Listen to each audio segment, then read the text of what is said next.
Bonjour amis, je veux vous parler de la voiture Porsche 997. La Porsche 911 est une voiture qui n'a pas besoin d'être présentée. Il dispose de moteurs puissants, il est rapide et grâce à son design distinctif, il est impossible de le confondre avec une autre voiture. La 997 étant devenue un peu moins chère, nous allons examiner de plus près sa fiabilité. La 997 a fait ses débuts en 2004 au Salon de Francfort, en remplacement de la controversée 996. En raison des suggestions des clients, le style des phares avant a été ramené à sa forme précédente.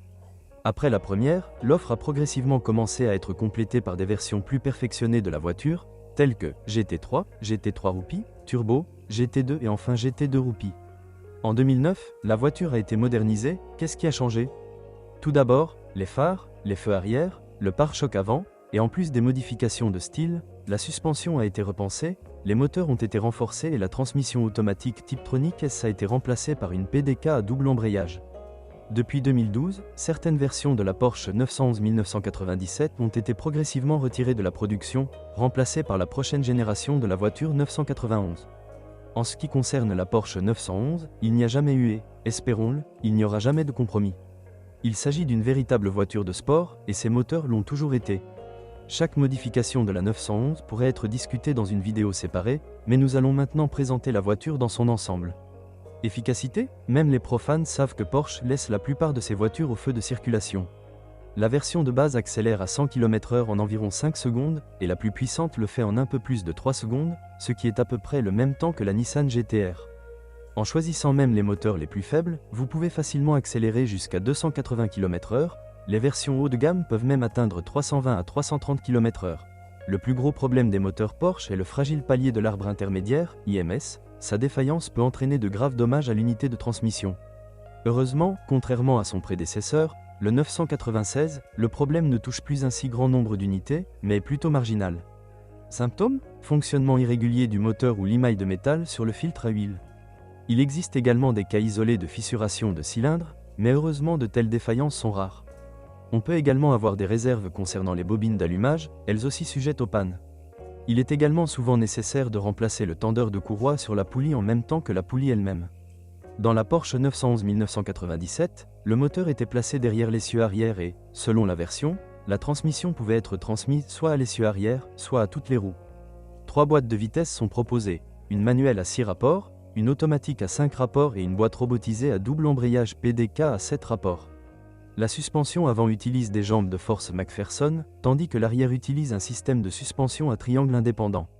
Comme Euro NCAP n'a pas testé cette voiture, le niveau de sécurité de la 911 est discutable. La Porsche 911 est une voiture qui fait perdre la tête à de nombreux clients potentiels dès sa vue.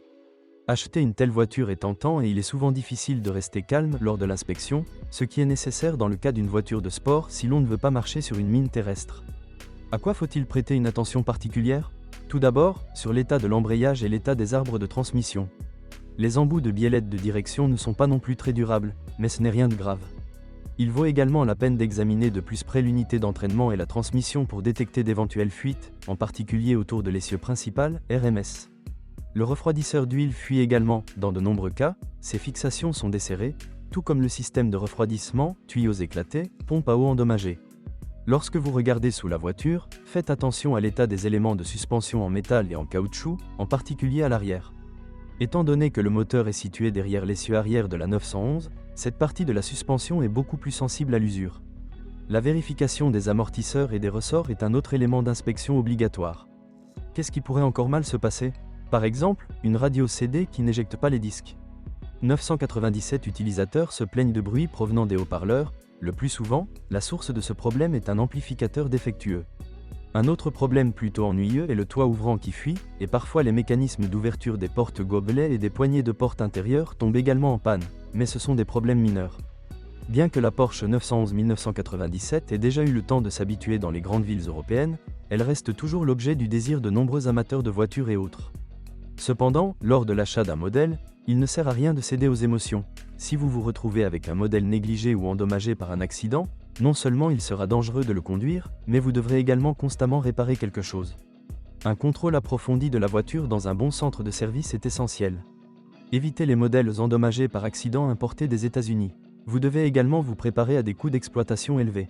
Bien que les composants de base ne coûtent pas trop cher, Les visites fréquentes aux stations-service et la nécessité de remplacer régulièrement les plaquettes de frein, les disques et les pneus feront certainement un trou important dans votre portefeuille. Les avantages de la 911 n'ont pas besoin d'être présentés, c'est une classe à part. Merci de m'écouter, n'oubliez pas de vous abonner à la chaîne et de noter ma vidéo. Si vous connaissez des problèmes avec cette voiture que je n'ai pas mentionnée, assurez-vous de les publier dans les commentaires. Bonjour les amis, vous cherchez une voiture d'occasion, vous devez prêter attention au site web carm.pro. Carm.pro est grand catalogue de voitures, moteurs, boîtes de vitesse. Et le meilleur, c'est que vous pouvez trouver des informations sur les pannes de n'importe quelle pièce. Complètement gratuit. Allez sur le site web carm.pro et découvrez tous les éventuels points faibles des voitures d'occasion.